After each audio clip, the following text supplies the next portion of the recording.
शुरुआत कर रहे हैं दिल्ली हाई कोर्ट से। अहम खबर आ रही है, जहां साल 2020 में उत्तर पूर्वी दिल्ली दंगों से संबंधित एक मामले के आरोपी को जमानत देने से इनकार कर दिया और कोर्ट ने कहा कि शहर में कानून व्यवस्था को बिगाड़ने के लिए ये पूर्व नियोजित साजिश थी और ये घटनाएं पल भर के आवेश में नहीं हुई।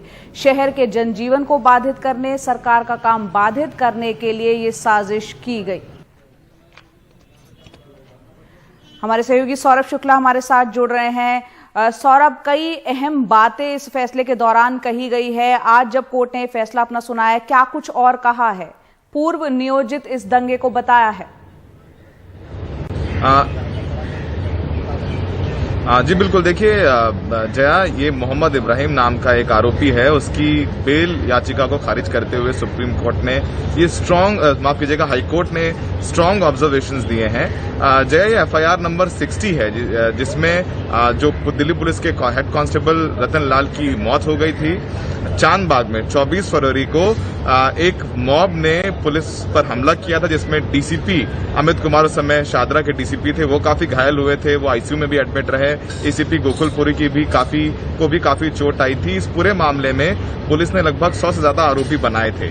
उसमें से एक आरोपी मोहम्मद इब्राहिम भी हैं और ये हाईकोर्ट में इनकी बेल एप्लीकेशन लगाई गई थी। इनकी तरफ से दलील दी गई थी कि ये उस वक्त क्राइम सीन पर मौजूद नहीं थे। कांस्टेबल रतन लाल की मौत गन शॉट इंजरी से हुई है, उनकी मौत तलवार से नहीं हुई है, क्योंकि जो सबूत रखे दिल्ली पुलिस ने कोर्ट के सामने उसमें सीसीटीवी फुटेज है जिसमें तमाम जो ये दंगाई हैं वो हाथ में हॉकी, डंडे, पत्थर और तलवार लिए नजर आ रहे हैं। मोहम्मद इब्राहिम भी एक फुटेज में, सीसीटीवी फुटेज में तलवार उनके हाथ में है, वो नजर आ रहे हैं। लेकिन उनके वकील की दलील थी कि उस वक्त वहां पर मौजूद नहीं थे और इन्होंने तलवार से हमला नहीं किया। तो उस पर कोर्ट ने काफी तल्ख टिप्पणियां की हैं। कोर्ट ने कहा है कि अगर उनके हाथ में तलवार थी तो उनका मकसद क्या हो सकता है? वो तलवार लेकर के अपने घर से 1.5 किलोमीटर आगे क्यों आ जाते हैं जबकि पूरे इलाके में दहशत का माहौल है? कोर्ट ने यह भी कहा कि साफ तौर पर यह नहीं कहा जा सकता है कि ये किसी एक घटना का रिएक्शन थी। बिल्कुल पूरी तरीके से दंगे प्लान किए गए थे। इसको पूरी तरीके से सुनियोजित ढंग से एग्जीक्यूट किया गया, क्योंकि दंगाइयों ने सीसीटीवी नष्ट कर दिए ताकि उनकी तस्वीरें ना आ जाएं। तो ये काफी तल्ख टिप्पणियां की हैं हाई कोर्ट ने। देखिए जया, दिल्ली की तमाम जो दंगे में बहुत सारी एफआईआर हैं। ये एफआईआर नंबर 60 है जिसमें मैंने बताया कि चांदबाग 24 फरवरी को पुलिस पर हमला हुआ था जिसमें हेड कांस्टेबल रतन लाल की मौत हुई थी और दिल्ली पुलिस के 2 आईपीएस अधिकारी गंभीर रूप से घायल हुए थे।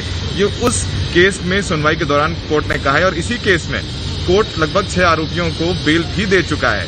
तो जय, काफी स्ट्रांग ऑब्जर्वेशंस हैं और दिल्ली में 24, 25, 26 पिछले साल 2020 में दंगे हुए थे जिसमें 53 से ज्यादा लोगों की मौत हुई थी और उत्तर पूर्वी दिल्ली में दंगे हुए थे। एफआईआर 59 जो सबसे अहम है, इसमें यूएपी है, उसमें सुनवाई हो रही है। तो कहीं ना कहीं ये दिल्ली पुलिस को ये जजमेंट है वो कहीं ना कहीं जो उनका लगातार उनको फटकार लग रही थी बाकी सारे केसेस में, तो इस पर्टिकुलर केस में जो ऑब्जर्वेशन आई है हाई कोर्ट के, वो दिल्ली पुलिस को का मोराल थोड़ा अप करेंगे, क्योंकि काफी फजीहत हुई है दिल्ली पुलिस की, चाहे वो एफआईआर 59 के मामले हो। बहुत सारे केसेस में तो कोर्ट ने यह भी कहा है कि दिल्ली पुलिस ने अपने मनगढ़ंत तरीके से लोगों को जेल में डाल दिया, उनके ऊपर चार्जशीट फाइल कर दी गई, उनके कभी तो जो कंप्लेनेंट है उनके बयान भी नहीं लिए गए। तो तमाम तरीके से दिल्ली पुलिस को भी फटकार लगी। लेकिन इस पर्टिकुलर केस में एफआईआर नंबर 60 है, उसमें बेल ऑर्डर बेल एक याचिका रिजेक्ट की है जिसपे माफ कीजिएगा हाई कोर्ट ने ये तल्ख टिप्पणी की है। और ये ऑब्जर्वेशन है दिल्ली हाई कोर्ट की। बहुत बहुत शुक्रिया सौरभ शुक्ला इस पूरी जानकारी के लिए।